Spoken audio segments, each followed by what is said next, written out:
So if you've been going out on lots of dates recently and for one reason or another, you're just not finding that you have that elusive spark, or perhaps you're going on dates that aren't leading to second dates, or you find yourself worrying before you go out on that date about how you're going to find the conversation. Are you going to run out of things to say? What are the right things to talk about? Now, all this comes down to you becoming a better communicator on your dates. And right now, if you're not getting the matches that you want, if you haven't met the right person, I know it can be really easy to start to feel that, okay, maybe there's something wrong with me, or perhaps just I'm not supposed to meet someone. And I'm here to tell you, in fact, that's not the case, but this could be a signal to you to start to work on your communication skills.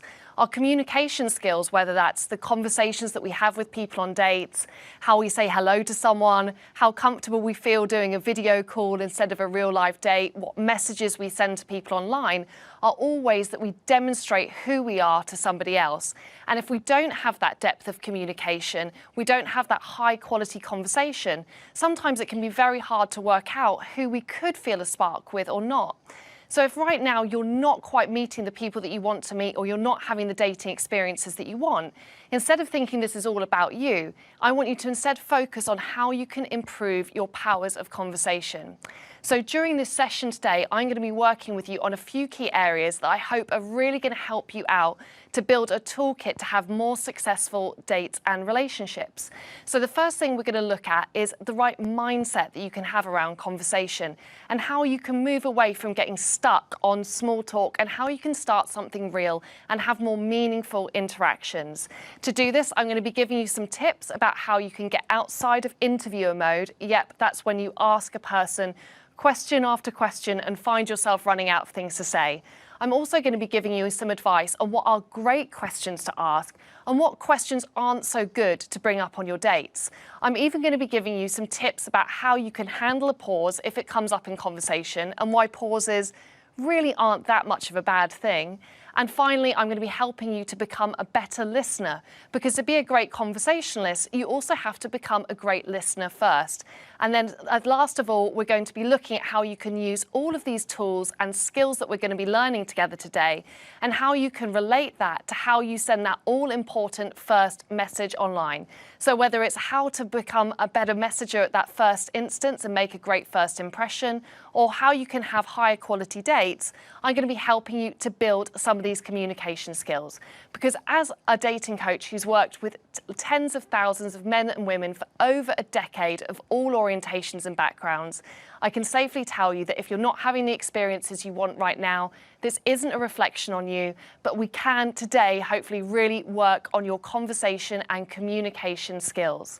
But before we get into that, we have a few questions actually that have already been sent in by listeners. If you're watching this broadcast live at the moment, you'll also notice that there's an option for you to send questions in, and I would really advise you strongly to send them in, put me on the spot, and ask me for your specific dating questions and advice. Because best of all, for two of the people that are sending their questions in today, they're going to receive an amazing prize. One is going to win a 6-month complimentary membership at Match, so you can use everything you've learned during this session and actually start to message people and other singles online. And the other person is going to win an online training program with me to help to improve and enhance your dating life. So you can win an amazing prize and hopefully get your questions specifically answered. So if you haven't already and you're sat there at home watching this broadcast, make sure you send your question in right now. Okay, so our first question that we're gonna look at today is, I'm sure, a very, very common one that I'd be surprised if you hadn't experienced yourself at some point in time, which is, how can you read the signs if someone is really not that into you? In fact, that's such a common question, I think it might have been a movie at some point. Okay, so they say, and a really good phrase I have for you to help to understand, whether someone is that into you or not. If someone is into you, they say, you'll know about it, and if someone isn't that into you, you might feel confused. However, before you get into that judgment point about worrying about whether someone is into you or not, usually I want you to recognize that comes from a space where you're just in the unknown. And it always goes this way, doesn't it, at the start of the dating process? You meet someone you like and you just want to find out, does this person feel the same way about me like I do about them? And sometimes, because you're not quite sure what the answer is, you spend a lot of time analysing every detail of the interaction, whether that's how often they're messaging you or, did they spend 30 minutes on that video date? And instead, if you find yourself at this point in time tearing your hair out thinking, does this person like me? My first advice would be to actually put that to one side for a second, because usually the process of getting to know someone does take a bit of time. And part of that will be dealing with the unknown, where we're not quite sure where we stand with the person. So first of all, give it time. Secondly, if you're confused, that could be a signal that this person may not be as invested in the interaction as you. And thirdly, always look out in your dating experiences for people who are consistent, particularly if you're looking to start that meaningful, committed relationship. Consistency in someone's communication is probably one of the best and earliest signals about whether they're genuinely interested in you or not. Okay, so our second question kind of builds on this a little bit. This person asks, so what can you do when someone messages or likes you, then you don't hear back from them? So this is really disappointing, isn't it? You just got a match or a message from someone you think is maybe quite attractive and quite nice, and then you enthusiastically message them back, only to be met with a lot of tumbleweeds. At this point in time, it can be very easy, again, for you to reflect and start to really analyse that message you sent and think, oh gosh, did I write something that was really weird then? Have I somehow put them off? What have I done wrong? And I would really advise you, rather than, again, picking that message you sent to pieces and really being overly concerned about whether you've done something right or wrong, instead I would shift your focus and instead look at how the other person is communicating with you.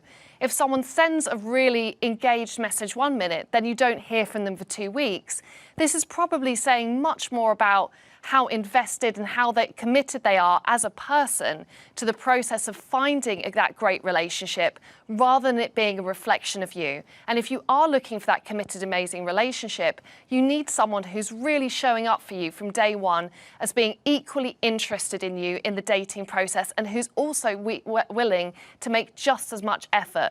So before you jump to a quick conclusion, definitely give it some time, but be mindful that rather than a person's reactions being a reflection of you, a lot of the time that could just be showing whether they're on the same page as you and whether they want the same things as you from dating.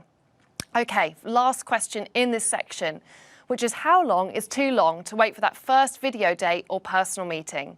So, okay, as we are all aware, due to lockdown, we may or may not be able to meet people in person in the same way that we were used to. But one thing we can definitely do during lockdown is have a video date, which is where you call someone either, via Skype or some other video conferencing software, and you have a meeting online. Now, if someone wants to build that serious connected relationship with you, they should be offering you a time to meet and have that video date, and then they should be sticking to that time.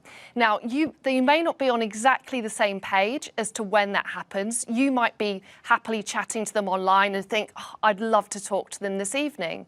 Whilst the other person might think, okay, let's schedule a call for this weekend.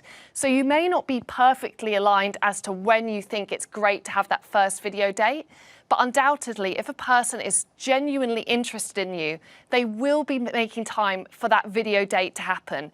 So if you find that every time you try and have the video date that the Wi-Fi is broken, or there's some other problem that comes up last minute, which means they can't quite make that date, that could again be one of those signals that they're not that invested in the dating process as a whole. And I can't emphasize enough that if you're watching this session today, if you're really passionate and committed to finding that amazing relationship, your first goal is really to start to look out for someone who wants the same things as you and is making just as much effort to meet you in return.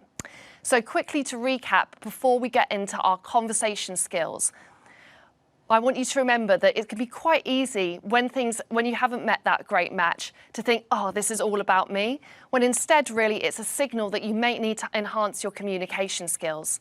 And remember, people can miss out on having amazing dates and connections, not because they're not compatible with one another, but perhaps they haven't had that depth of conversation which has allowed them to discover their compatibility.